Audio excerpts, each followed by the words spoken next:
একটা শান্ত সুন্দর গ্রাম যেখানে ছোট্ট রাফি প্রতিদিন খেলাধুলা করে আনন্দে দিন কাটাত।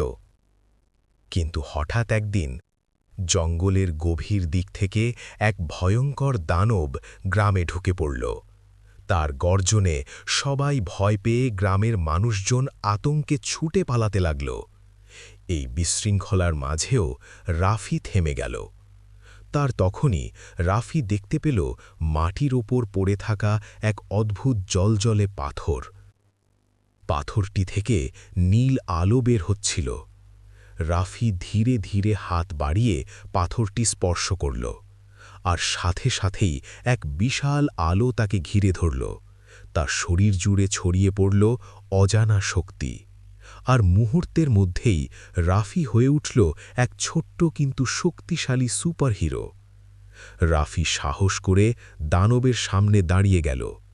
দানব গর্জন করে তার দিকে এগিয়ে এলো, কিন্তু রাফি থামেনি। শুরু হলো এক তীব্র লড়াই। রাফি দ্রুত গতিতে আক্রমণ করল। তার প্রতিটি ঘুষি আর লাফে ছিল অসাধারণ শক্তি। শেষ মুহূর্তে রাফি তার সমস্ত শক্তি একত্র করে এক শক্তিশালী আঘাত করল, আর সেই আঘাতেই দানব পরাজিত হল। দানবটি ধীরে ধীরে অদৃশ্য হয়ে গেল।